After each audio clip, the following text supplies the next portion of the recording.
The first thing ETHAN Carter noticed about Maple Ridge Estates was how perfectly ordinary it looked. Tree-lined streets curved gently around quiet cul-de-sacs. Freshly cut lawns stretched across every front yard like green carpets.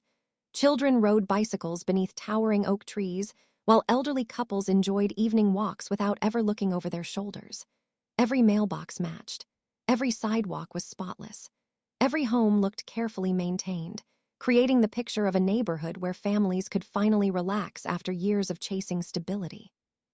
For ETHAN, that image represented something much deeper than attractive landscaping. It represented the reward for 15 years of sacrifice. After serving as a firefighter for nearly 2 decades, he had spent countless nights racing toward danger while everyone else ran away from it. Long shifts, missed birthdays, sleepless nights, and countless emergencies had shaped his life into one centered around protecting strangers. His wife, Rachel, had carried the weight of raising their daughter Lily through those demanding years with unwavering patience. Together, they had postponed vacations. They had delayed replacing old cars. They had ignored countless luxuries. Every extra dollar went toward one dream, a safe home where their daughter could grow up surrounded by good neighbors.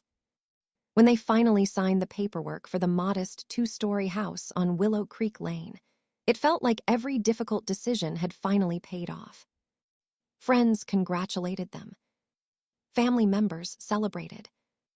Even the real estate agent proudly described Maple Ridge Estates as one of the most desirable communities in the county. There was only one sentence that seemed insignificant at the time. The HOA keeps everything beautiful. Neither ETHAN nor Rachel gave those words much thought. Like many first-time buyers, they assumed a homeowners association simply made sure abandoned cars weren't parked on lawns and that homes remained reasonably maintained. They had no idea those 4 letters would eventually dominate their lives. The first few weeks were everything they had hoped for. Neighbors waved politely. Children welcomed Lily into neighborhood games. Weekend barbecues filled the air with laughter. Rachel planted flowers beneath the front windows, while ETHAN built a simple wooden bench beneath the large maple tree in the backyard. It wasn't expensive or elaborate. It was simply a place where the family could enjoy quiet evenings together after dinner. For a brief moment, life felt exactly the way they had imagined. Then came the first envelope. It arrived less than 3 weeks after they moved in. The letter looked official.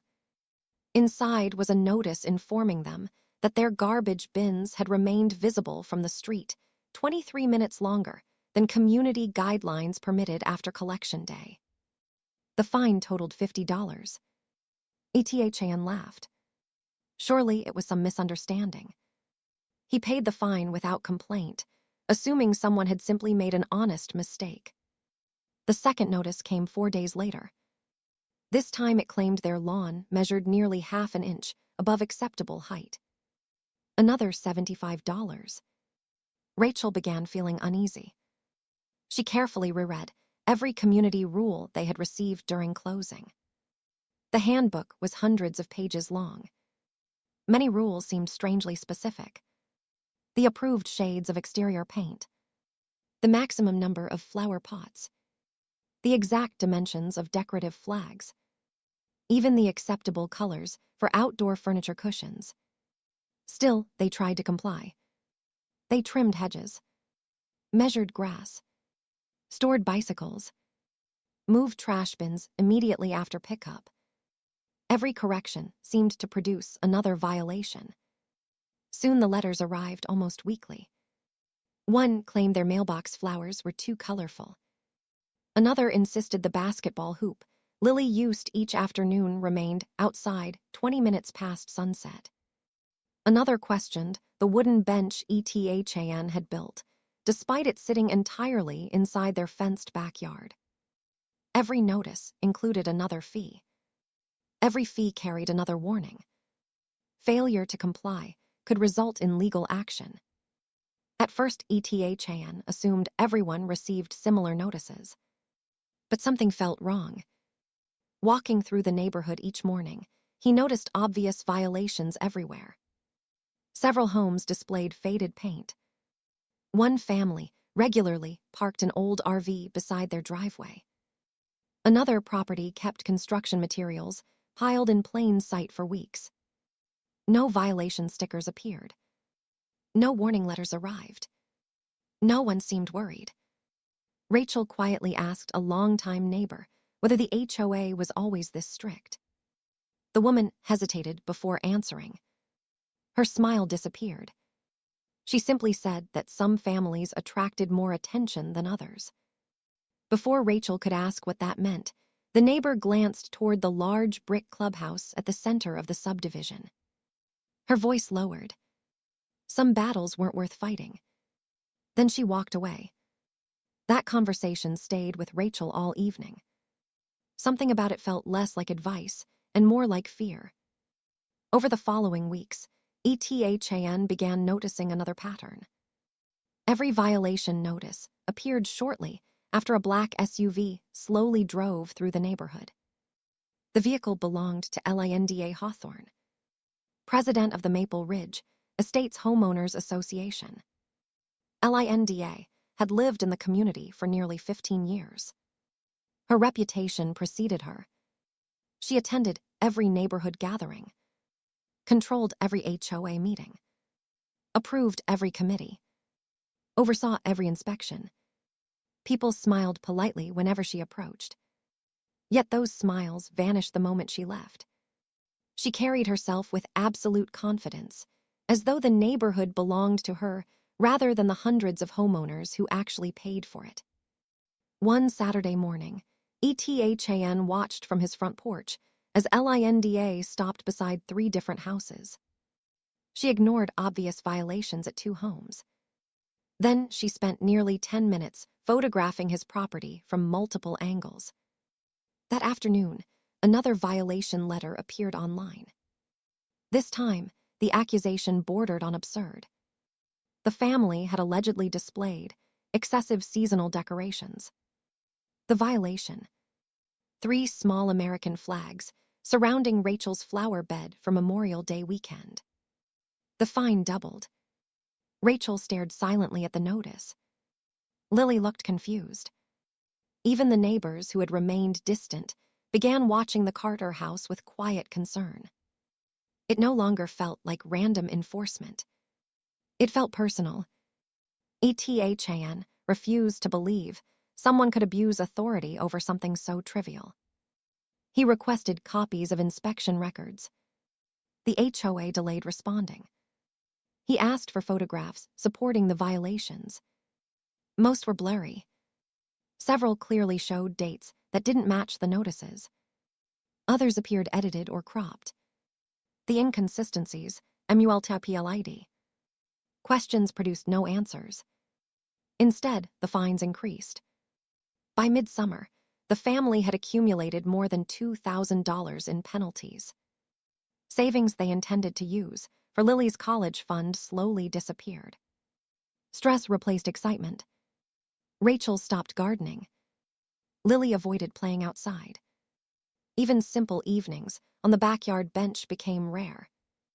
The home they had worked so hard to purchase no longer felt peaceful. It felt monitored. Every morning began with uncertainty.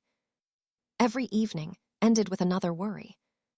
Still, ETHAN believed fairness would eventually prevail. Rules existed for everyone. Evidence mattered. Truth always surfaced. He had spent his entire career believing honesty eventually defeated abuse. He had no idea that Maple Ridge's HOA operated by an entirely different set of rules. And hidden behind its perfectly maintained streets was a system that had been quietly destroying families for years. ETHAN Carter had only become its NEWESD target. What he didn't yet realize was that one forgotten storage box in his attic contained the first piece of evidence capable of bringing the entire system crashing down. The quiet life ETHAN Carter had dreamed of seemed to disappear one violation notice at a time. What had once been a neighborhood filled with possibility slowly transformed into a place where every parked car, every flower bed, and every family gathering felt like another opportunity for someone to issue another fine. The emotional toll reached every member of the Carter family. Rachel no longer spent peaceful mornings caring for her garden because she constantly worried that another flower or decoration would somehow violate another obscure rule hidden somewhere inside the hundreds of pages of HOA regulations. Lily stopped inviting school friends to the house.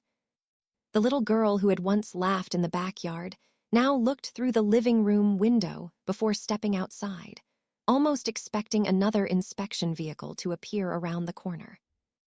Even Ethan, who had faced burning buildings without hesitation during his years as a firefighter, found himself feeling anxious every time the mail arrived. The envelopes no longer represented ordinary bills or friendly neighborhood announcements.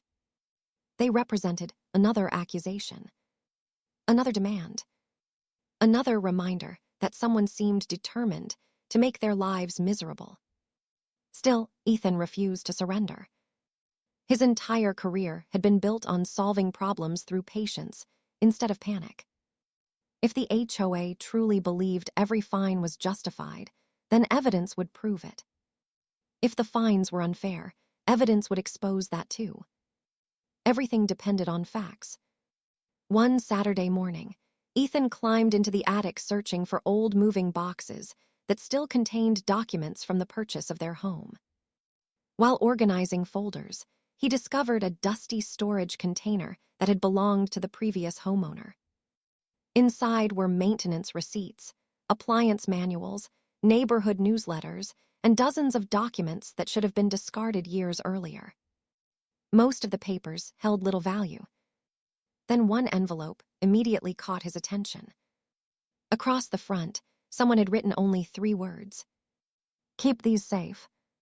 Inside rested nearly 20 letters from the HOA. At first, they appeared identical to the notices Ethan had been receiving. Violation letters, warnings, fine notices, inspection reports. But the dates stretched back nearly 6 years. The previous homeowner had apparently experienced the exact same campaign. As Ethan organized the papers across the dining room table, one detail became impossible to ignore. Nearly every violation involved subjective complaints rather than measurable facts. Flowers looked too colorful. Holiday decorations appeared excessive. Outdoor furniture was described as visually inconsistent. Nothing seemed concrete. Nothing involved actual safety. Nothing threatened property values. Instead, the language allowed unlimited interpretation. That realization troubled Ethan. Even more disturbing was another discovery hidden inside the folder: a handwritten notebook. The former homeowner had carefully documented every interaction with the HOA. Dates, times, inspection vehicles, board meetings, requests for records, ignored emails, repeated denials. Every page painted the picture of someone who had slowly realized they were being singled out. The final entry chilled Ethan. It explained that fighting alone had become impossible because every complaint mysteriously disappeared before reaching county officials. The writer concluded with one heartbreaking sentence: "They don't just enforce rules, they choose who the rules apply to." There was no signature, no explanation of what eventually happened. Only silence. Rachel read every page twice. The family suddenly realized they were not experiencing something unique. Someone else had walked this same road. Someone else had tried to fight. Someone else had failed. Instead of discouraging Ethan, the discovery strengthened his resolve. Patterns left evidence. Evidence created truth. Truth eventually reached people willing to listen. The following week, Ethan began quietly observing the neighborhood. Not as a frustrated homeowner, as an investigator. He documented everything: addresses, inspection dates, violation notices, Visible property conditions. Within 2 weeks, another pattern became impossible to ignore. Certain homes never received inspections. Others experienced them constantly. The protected homes all shared one unusual connection. Either the owners served on HOA committees, or they maintained close friendships with Linda Hawthorne. Several board members openly ignored violations on each other's properties. Unapproved sheds, oversized fences, commercial vehicles parked overnight, holiday decorations remaining months after the season ended. Meanwhile, homeowners who had questioned the board during meetings seemed to receive constant citations for minor issues. It no longer resembled community management. It resembled retaliation. Ethan expanded his research. Public property records revealed that several landscaping contracts awarded by the HOA consistently went to the same company. The owner happened to be related to one of the board members. Annual maintenance expenses had nearly doubled over the past 5 years despite fewer visible improvements throughout the neighborhood. Financial reports listed large consulting fees with little explanation. Everything remained technically documented. Nothing appeared obviously illegal. Yet the numbers raised uncomfortable questions.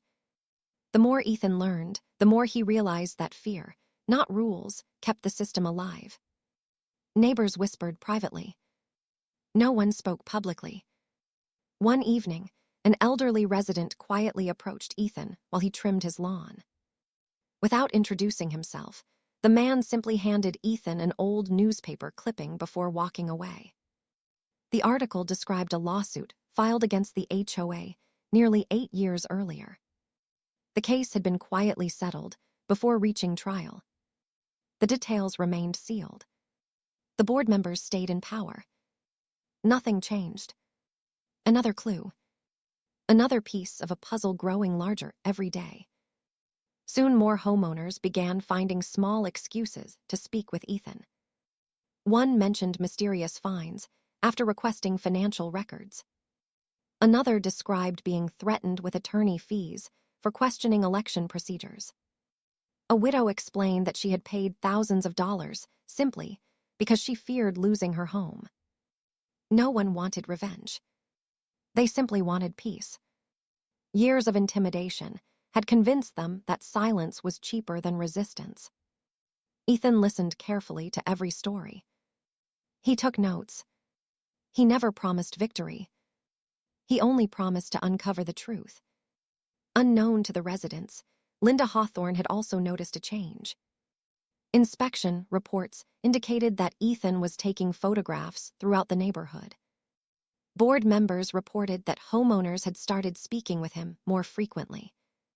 Instead of becoming concerned, Linda viewed it as a challenge to her authority. The following Monday, the HOA issued its largest violation yet. According to the notice, the Carter family had made unauthorized structural modifications to their backyard. The alleged violation referred to Ethan's simple wooden bench, the same bench that had stood untouched since the week they moved in. This time, the penalty exceeded $5,000. Failure to remove the structure within 10 days would trigger legal action, collection proceedings, and the possibility of a property lien. Rachel stared at the notice in disbelief. The amount exceeded several months of mortgage payments. Lily quietly carried her school backpack upstairs, sensing the weight pressing on her parents. For the first time since moving into Maple Ridge, Ethan considered whether the HOA truly intended to force them out of their own home. Then another surprise arrived. Late that evening, someone quietly placed a sealed envelope inside the Carter family's mailbox. There was no return address. No name. Only a single handwritten sentence on the front. They've done this before. Inside rested a flash drive. Attached was a brief note. If you're willing to finish what others couldn't, this contains everything. Ethan looked toward the quiet street outside. Curtains barely moved. Porch lights glowed peacefully. From the outside, Maple Ridge still appeared to be the perfect American neighborhood. But hidden behind those beautiful homes was a secret someone had finally decided to expose. And whatever waited inside that flash drive had the potential to destroy everything Linda Hawthorne had spent years building. The flash drive remained untouched for several hours. Not because Ethan feared what it contained, but because he understood that once he opened it, there would be no turning back. For weeks, he had suspected that the Homeowners Association operated through intimidation rather than fairness. The anonymous envelope suggested something far more serious, that someone had spent years collecting evidence, waiting for the right person to finish what they could not. Late that evening, after Rachel and Lily had gone to bed, Ethan sat alone at the dining room table with his laptop. Outside, Maple Ridge Estates looked as peaceful as ever. Streetlights illuminated perfectly trimmed sidewalks, sprinklers quietly watered emerald lawns, and the neighborhood projected the image of order and prosperity. The computer screen revealed a very different reality. The flash drive contained hundreds of organized folders. Inspection reports, board meeting minutes, financial statements, emails, photographs, property records, even scanned handwritten notes. Whoever assembled the collection had worked patiently for years. The first folder immediately caught Ethan's attention. It compared inspection records with actual violation notices. Dozens of homeowners had been cited for offenses that inspectors themselves had documented as compliant. In several cases, inspection photos had been digitally cropped to make ordinary landscaping appear non-compliant. Dates had been altered. Measurements had been changed. Another folder contained internal emails exchanged among board members. The language shocked Ethan. Instead of discussing community improvements, the conversations focused on homeowners who had become difficult. Residents who requested financial records. Families who questioned budgets. Neighbors who challenged election procedures. Several emails referred to these individuals as examples. The strategy was disturbingly simple. Increase inspections. Issue repeated fines. Threaten legal action. Eventually, most homeowners stopped asking questions. Fear became the HOA's most effective management tool. Another folder documented financial transactions. The same landscaping company repeatedly received contracts without competitive bidding. Maintenance expenses increased every year despite declining services. Invoices listed projects that many residents later confirmed had never been completed. Money appeared to circulate among a small group of connected individuals, while homeowners continued paying ever-increasing dues.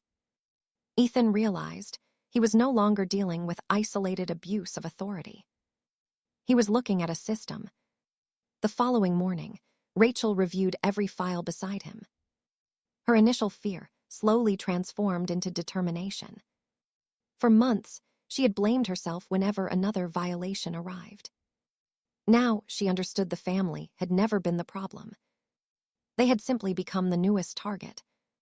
The emotional weight that had settled over their home began lifting for the first time.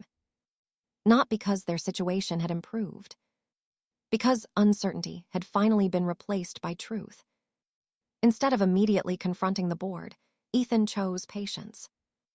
Evidence meant little without proper organization. He spent the next several weeks creating timelines, comparing public records, cross-referencing financial statements, and verifying every claim independently. Anything that could not be confirmed was removed. He refused to rely on rumors. Only facts, only documents, only evidence that could withstand careful scrutiny. Meanwhile, something unexpected began happening throughout Maple Ridge. Neighbors started talking. Not publicly, quietly. Families who had spent years avoiding HOA discussions suddenly recognized the same pattern in each other's stories. An elderly widow remembered receiving impossible deadlines after requesting meeting minutes. A military veteran described thousands of dollars in fines after challenging landscaping expenses. A young couple admitted they had paid penalties they never actually owed simply because they feared losing their home. Each story sounded different, yet every ending sounded the same. Silence, fear, compliance. The realization spread slowly but powerfully. No one had been alone. They simply never knew how many others shared the same experience. By the end of the month, nearly 30 homeowners had privately contacted Ethan. Each brought photographs, letters, emails, or receipts. Individually, none of the evidence seemed overwhelming. Together, it revealed years of selective enforcement. The growing collection filled multiple storage boxes. Every document strengthened the same conclusion. The HOA did not enforce rules equally. It enforced obedience. Linda Hawthorne remained unaware of just how much evidence had accumulated. She noticed increased conversations among neighbors, but interpreted them as ordinary gossip. Confident in years of unquestioned authority, she continued approving inspections and issuing violations exactly as before. Then came the annual HOA meeting. For years, attendance had been minimal. Most residents believed nothing would change. This year proved different. Long before the meeting began, nearly every seat inside the clubhouse filled with homeowners. People who rarely attended quietly took their places. Others stood along the walls. There was no shouting, no anger, only unusual silence. Linda entered the room carrying her familiar confidence. She expected another routine evening. Financial reports, committee updates, minor complaints, standard approvals. Instead, she noticed dozens of unfamiliar faces watching every movement. For the first time in years, she appeared uncertain. As reports concluded, Ethan calmly stood. He carried nothing more than a single binder. Inside rested carefully organized copies of public records, verified financial documents, inspection comparisons, and evidence already duplicated and stored elsewhere. He did not accuse anyone.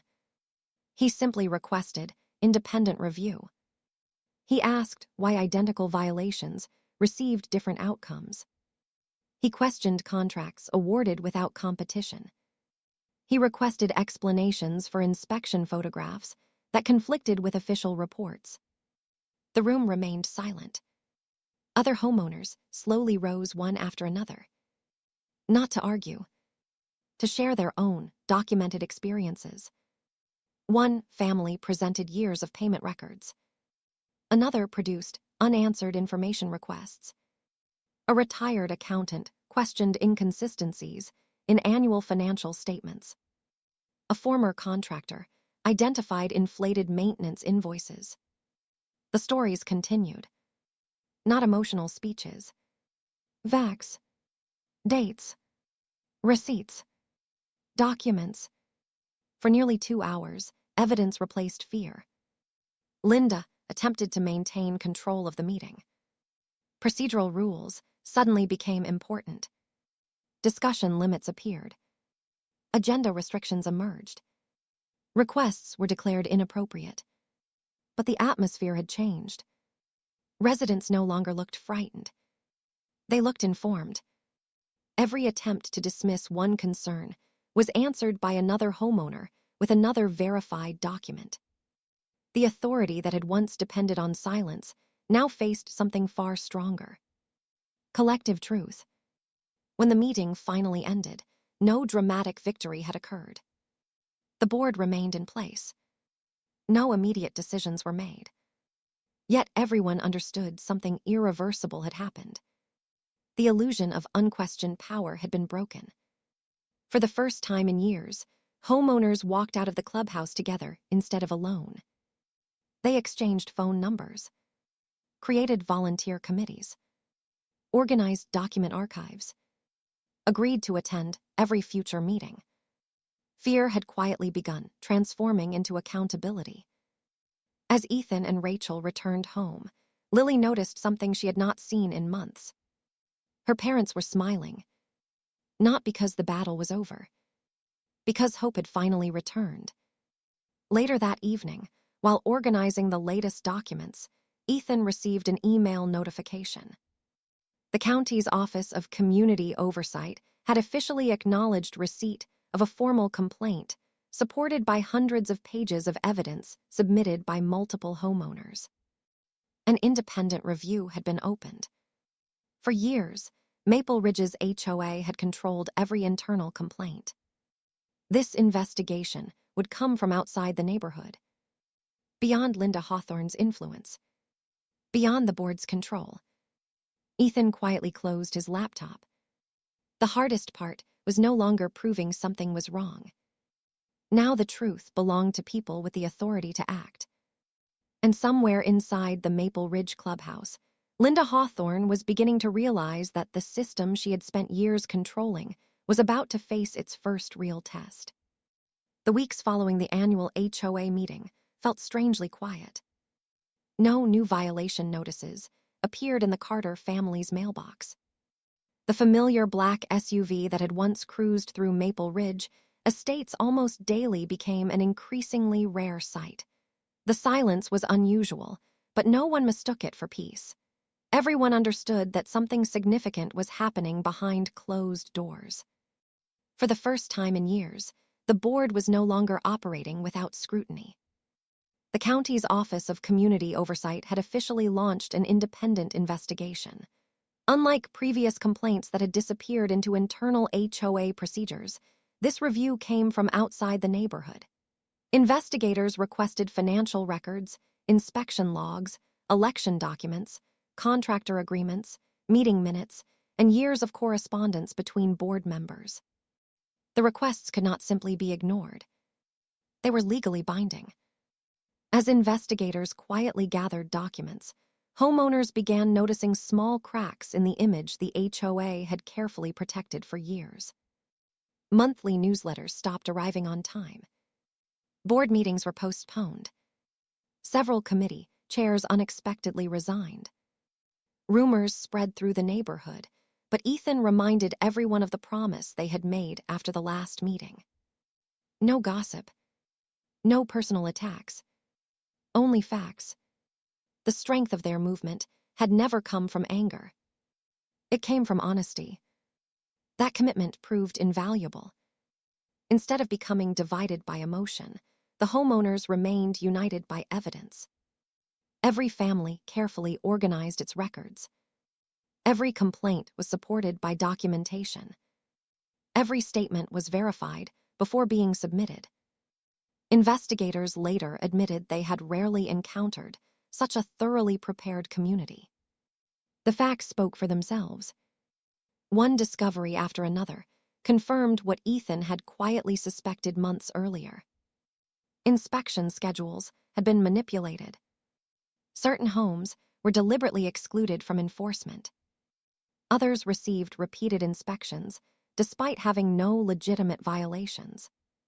Financial audits uncovered contracts awarded without proper competitive bidding. Several vendors shared personal or financial relationships with board members that had never been disclosed. Community maintenance funds had paid for projects that either cost far less than reported or had never been completed at all. Perhaps the most damaging discovery involved election procedures. For years, board elections had been conducted with little oversight. Sign-in sheets contained duplicate signatures. Proxy forms were incomplete. Some ballots had never been counted. Others lacked required verification altogether. The investigation painted a clear picture. Power had gradually become concentrated in the hands of a small group that believed accountability no longer applied to them. Linda Hawthorne had never imagined the system she controlled would face genuine transparency. Throughout the investigation, she insisted every decision had been made in the community's best interest. But documents could not be persuaded. Dates could not be argued away. Financial records did not rely on opinion. The evidence formed a story far more convincing than any explanation. As official findings became public, Maple Ridge changed in ways no one had expected. Neighbors who had once avoided eye contact began greeting one another again. Families gathered in front yards. Children returned to neighborhood parks without sensing the quiet tension that had settled over the community for years. Rachel noticed something else. Flowers began appearing once more. Gardens that homeowners had neglected out of fear slowly returned to life. Color spread across the neighborhood, not because rules had changed overnight, but because people no longer felt afraid to enjoy their own homes. Lily invited her friends over for the first backyard picnic they had hosted since moving into Maple Ridge. Watching children laugh beneath the old maple tree, Ethan realized the wooden bench that had once been declared an unauthorized structure had become something else entirely. It had become a reminder, not of conflict, but of perseverance. Several months later, the county released its official report. The document exceeded 200 pages. It concluded that the HOA had engaged in years of inconsistent enforcement, poor financial oversight, conflicts of interest, and governance failures that violated both community bylaws and state regulations. Corrective actions were immediate. The existing board members were removed through an emergency election, supervised by independent officials. Financial accounts were placed under professional review. Improper fines were canceled. Thousands of dollars were refunded to affected homeowners. Future inspections would require standardized documentation. Meeting records would become publicly accessible. Contract approvals would require competitive bidding. Most importantly, homeowners received new protections guaranteeing access to financial records, election procedures, and independent appeals. For the first time in many years, the HOA belonged to the community rather than the other way around. When the emergency election arrived, something remarkable happened. Many residents encouraged Ethan to run for HOA president. They believed no one had earned their trust more. He appreciated their confidence. But after careful thought, he declined. He explained that no neighborhood should ever depend on one person to remain fair. Real accountability required shared responsibility. Instead, a diverse group of homeowners with different backgrounds volunteered to serve together. Retired teachers, veterans, small business owners, young parents, longtime residents, new homeowners. Every major decision would now involve open discussion and public voting. The goal was no longer control. It was cooperation. Rachel smiled as she watched the first meeting under the new leadership.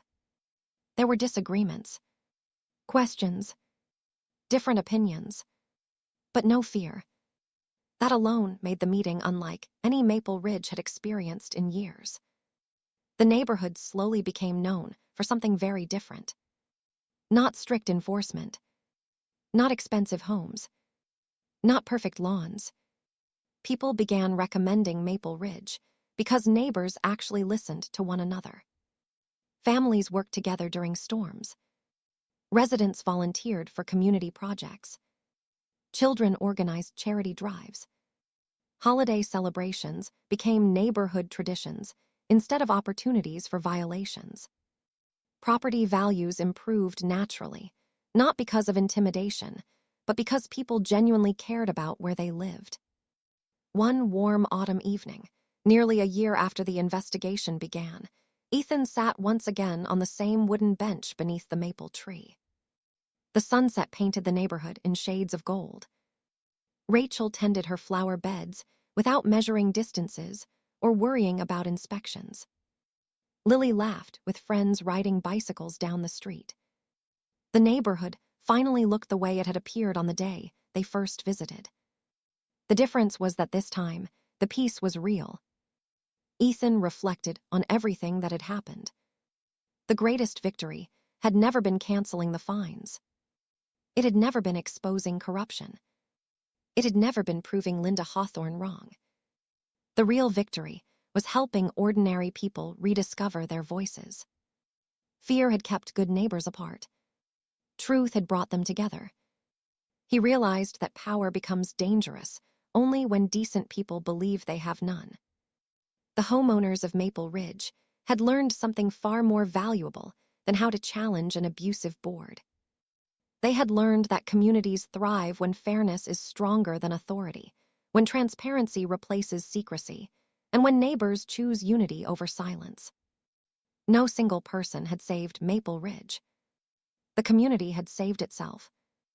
And that became the lesson future generations would remember. Not that power can corrupt, but that courage, honesty, and ordinary people standing together can restore what fear once tried to take away.